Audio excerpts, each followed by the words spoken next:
They soared over the town and crowd a few times, and then rising to a desired height, came down to within a few hundred feet of the earth, executing one of the prettiest spinning nosedives ever seen anywhere. They then righted themselves and made for the landing ground, which had been arranged on the flat just west of town. Welcome to the Rediscover the Winds podcast, a podcast by the Fremont County Museums. With museums in Du Bois, Riverton, and Lander, the Fremont County Museum System is committed to collecting, preserving, and interpreting the stories of Fremont County and the Wind River area. The unique artifacts found at our museums relate the history of Central Wyoming with information which, in many cases, can't be found anywhere else. With the Rediscover the Winds podcast, we hope to bring some of that history to you, wherever you are listening. This is the first episode of Season 2. Last season, we covered big-picture historical topics important to Fremont County. This season, we will focus on tourism and travel as our theme. This episode will explore the history of aviation in Riverton. Most of us will know that the Wright brothers, Orville and Wilbur, are credited with inventing the airplane. In North Carolina, in 1903, the brothers built and flew their plane, the Wright Flyer, for 4 miles. This was the first successful airplane flight. A few years later, and only 5 years after Riverton's establishment as a town, William Stewart Adams, a resident of Riverton, in 1911, assembled and flew his plane in Riverton. This was the first airplane flight in the state of Wyoming. Prior to this, Adams had participated in an airplane race in St. Louis, winning out over his 3 other competitors. Adams initially came to Riverton as a U.S. government surveyor who laid out the town site of Riverton after the Second McLaughlin Agreement, where large portions of the Wind River Reservation were ceded. Planes utilized in the early 1900s, like the ones Adams flew, are not like modern airplanes many of us are accustomed to today. They had open cockpits and wooden frames covered in canvas. Planes of that era were described as, quote, a nervous collection of whistling wires, of linen stretched over wooden ribs, all attached to a wheezy, water-cooled engine. A manual from 1918 entitled Practical Hints on Flying tells pilots to, quote, never forget that the engine may stop. However, the period between World War I and World War II is known as the Golden Age of Aviation, or the Golden Age of Flight. Many innovations occurred during this time regarding the materials planes were built with and plane design. Biplanes, like the Wright Flyer, were some of the earliest designs for aircraft. They had 2 wings stacked on top of each other, spanning both sides of the plane's body. But during the 20s and 30s, another plane design came into prominence, the monoplane. Monoplanes had a single main wing, more like modern aircraft. This caused it to produce less drag than biplanes. Wooden framing was also replaced with metal frames created from aluminum alloys. There was also an increase in recreational activities such as airplane races like those Adams had taken part in. Riverton saw its next wave of aviators in October of 1919 when the first airplane with visitors arrived in town. J.Y. Stock and Bert L. Cole flew from Casper to Riverton. At the time, there was no airport, but Riverton residents took matters into their own hands. The citizens engineered a landing strip by clearing a piece of land of sagebrush and flattening the ground with horse-drawn graders. Many people not only showed up to create the landing strip, but to see the plane fly. Stock and Cole delighted the crowd with stunts and dropped copies of the Casper dailies in the towns they passed on their way to Riverton. After the landing, plans were initiated to create a permanent airfield with landing strip and large hangar. Other airfields were also created in other parts of Fremont County and around the Bighorn Basin. Planes were increasingly used as entertainment during this era. In May of 1928, an airplane circus and flying expedition occurred in Riverton. Planes flew throughout the day and many people came out to watch. Pilots performed various stunts like nosedives and spins, but due to high winds, the daredevil Duncan did not do his parachute drop, an early form of skydiving. Not only could residents watch the planes, they had the chance to go up in the air. Newspapers reported that around 100 people rode in planes with the pilots. It cost $5 for adults and $2.50 for children to go on a 15-minute trip into the skies. In addition to entertainment, people also used planes for recreational purposes, and ordinary people were able to buy and learn to fly their own planes. J.A. Stearns is noted for flying his own plane into Riverton in 1928 in order to go big game hunting in Moran County. But Riverton residents also got in on the action. A Mr. Bundy and a few other locals were interested in purchasing a plane in May of 1929. The particular plane they were fascinated by was an Eagle Rock, manufactured by the Alexander Aircraft Company of Colorado Springs. This was a biplane produced throughout the 1920s. Bundy had been in Colorado Springs previously and flown the plane there. Due to his interest in purchasing one, the company sent out a demonstration plane and pilot to Riverton. Mr. Bundy, another Riverton resident, W.V. Rhodes, and the pilot Billy Williams all climbed aboard the Eagle Rock to test it out. According to the newspaper articles of the time, the plane reportedly struggled to take off due to issues with wind. The plane was able to get off the ground on a third attempt, but did not gain much altitude. In fact, it was not high enough to clear a truck parked nearby. At approximately 65 miles per hour, the left side of the plane hit the truck. Both of the left wings splintered, the propeller and the front part of the plane were all wrecked, and the engine was ripped from the base of the plane. During the crash, the plane also completely flipped over. Miraculously, both passengers and the pilot did not receive any substantial injuries. The pilot had a gash on his cheek, Bundy a cut to his forehead, and Rhodes only a bit of bruising from when the plane, quote, turned turtle. The dangers of flying were not only felt by those who wanted to buy planes and recreate in them. As early as 1911, the United States Postal Service, also known as USPS, began using planes and pilots for airmail service. Many of the pilots in these cases were not well trained. They also faced unpredictable weather and had unreliable equipment. The planes they used were still made out of wooden frames with canvas and had open cockpits. Due to the combination of these factors, there were many crashes. Additionally, without modern GPS and radar technology, the pilots navigated using landmarks on the ground. Oftentimes, railroad tracks were used by pilots. They even became referred to as the Iron Compass. While scheduled airmail flights officially began in 1918, Fremont County did not see regular airmail service until 20 years later, in 1938.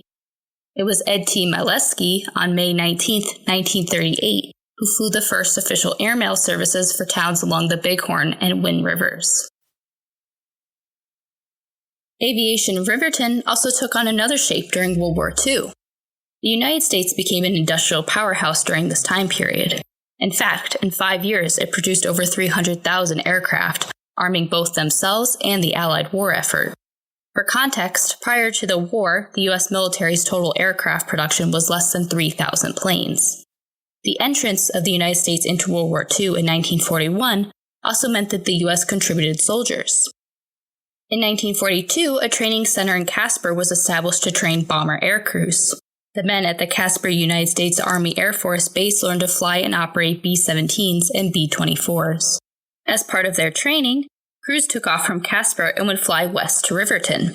They practiced dropping containers of flour over targets marked in the Gas Hills or Rattlesnake Range. After the war, the Air Force Base was closed and was turned into the Casper-Natrona County Municipal Airport. Riverton's own airport was the product of Great Depression-era projects. One of the early mentions of a Riverton airport is in 1928. This reference refers not to the modern airport we know today, but the airfield constructed so planes could land in Riverton in the early decades of the 1900s. It was 1934 before the beginnings of a true Riverton airport were initiated. With 1,100 men out of work in Fremont County, the mayor and councilmen worked to find projects to boost employment. They won an authorization from the Public Works Department for 640 acres of land. Here, they constructed a 40 by 50-foot steel hangar. The airport was dedicated as part of Riverton's 26th anniversary celebration in the summer of 1934. A log building, another Depression-era project, was eventually moved to the site of the airport. It was converted into a popular nightclub, the Sky Club, with other parts of the building serving as offices and a terminal for Challenger Airlines. In May of 1947, radio equipment and a weather vane were installed at the airport for use by Challenger Airlines as they began regular airline service in Riverton that year. They operated daily flights out of Riverton as part of their Salt Lake City Billings route. The airline provided flights to a variety of cities, including Albuquerque, Billings, Cheyenne, Cody, Denver, Laramie, and Salt Lake City. These planes would carry passengers and mail. At this time, the runways were still sod and gravel. The airline used DC-3 planes that were converted from their previous use as cargo and troop transporters during World War II. In 1950, Challenger, Monarch Airlines, and Arizona Airways merged to create Frontier Airlines. It was during this time that the first section of paved runway was added to the airport. Later on, the runways were elongated, taxiways were added, and the terminal underwent an expansion. After this, a communications center was also added to the airport. Frontier retired their DC-3s and converted to Convair 580s. The airport also hosted Coleman Flying Company. They owned 7 planes that were utilized for training, hunting, and charter services. One of the people to take advantage of the Coleman training program was Mrs. J.M. Stenner. In 1957, she began training, and as of 1962, she was the only active female pilot in Riverton. Stenner stated that she decided to become a pilot after experiencing air sickness on a commercial flight. Reportedly, she was never sick if she was the one flying the plane. By the 1960s, Riverton Airport had grown. It was able to host many planes and had a spacious administration building. In 1962, 33 people were employed at Riverton Airport. Frontier provided 6 round trips into Riverton each day, and aviation became an important part of Fremont County and Riverton's economy. Along with the movement of people, goods, equipment, and mail were also flown in. Between the years of 1961 and 1962, over 18,000 pounds of mail had been moved through Riverton Airport. Later on, Riverton was also home to the Riverton Aviation Incorporation, which hosted the Cessna Pilot Training Center and instructed student pilots. Riverton Aviation went on to hold a contract to fuel all of Frontier's planes at the airport. They made headlines in the 1970s when they became the first company in Wyoming to hire women to fuel airplanes. The company even changed the name of the job from linemen to line persons to include the women that worked the job. But by the mid-1970s, the airport was in need of updates. The Federal Aviation Administration, better known as the FAA, had put out new standards for safety and operations that the airport, as it was, did not meet. Additionally, airlines were switching over to jets, and the airport needed upgrades to accommodate these larger planes as Convair 580s were phased out. An appeal was put out to county voters to have them support funds being directed to the airport. Those in support of updating the airport, like Councilman and mayoral candidate Lynn Coleman, reminded residents of the importance of the airport. In her appeal, she noted that businesses in the county were able to obtain goods faster by plane, which in turn helped the overall economy. Further, by 1974, 25,000 people per year were utilizing the airport, and it was the only airport in the county that provided commercial air services. She also noted that by completing these upgrades, the airport could not only support the large new jets coming into use, but also big military planes that had been known to come into the area to assist with putting out forest fires. Additionally, and arguably one of the most important benefits of the airport was its ability to transport medical supplies and provide quick emergency travel. Even as early as 1928, Dr. Breen of Lander flew out of Riverton Airfield to respond to an emergency in Torrington. In the 1940s, Tom E. Knight flew patients to Casper during the polio epidemic so they could receive specialized care. The flights he provided were termed Mercy flights. Especially in rural areas, being able to travel by plane meant that patients could receive help more quickly. This became even more prominent in the summer of 1974 during the Du Bois propane explosion, where military C-130s landed in Riverton because it was the only airport in the area that could handle the planes in order to transfer injured patients to specialized hospitals. Further, vital medical supplies like blood, pacemakers, and medicine was also delivered and accessible to Fremont County via the airport. The upgrades eventually went ahead. By late 1974, there was an improvement plan in the works. In February of 1975, ground had officially been broken on the airport expansion. An additional 1,300 acres of land was acquired, and the airport moved towards being able to handle jets flying in and out. By 1978, jet services officially began. 7 years later, however, Frontier's jets stopped servicing Riverton, citing increased operation costs. Since then, a variety of airlines have come and gone at Riverton Airport, including Pioneer, Great Lakes Aviation, and Continental. United Airlines currently serves the airport. Aviation in Riverton is a story that stretches nearly from the town's establishment to present day. From Adams's first flight in 1911, wooden and metal birds have never left the skies above Riverton. Whether it be for recreation, entertainment, travel, mail, or medical assistance, pilots and their planes have always been a crucial part of Fremont County. That's it for this episode of the Rediscover the Winds podcast. Next episode will focus on railroads as we continue with our theme of tourism and travel. Rediscover the Winds, a Wyoming history podcast, is brought to you in part by the Wind River Cultural Centers Foundation. The WRCCF is a nonprofit organization dedicated to helping Fremont County museums preserve our Wyoming and Wind River cultural and natural history by directly supporting the efforts of the Du Bois Museum, the Pioneer Museum and Lander, and the Riverton Museum.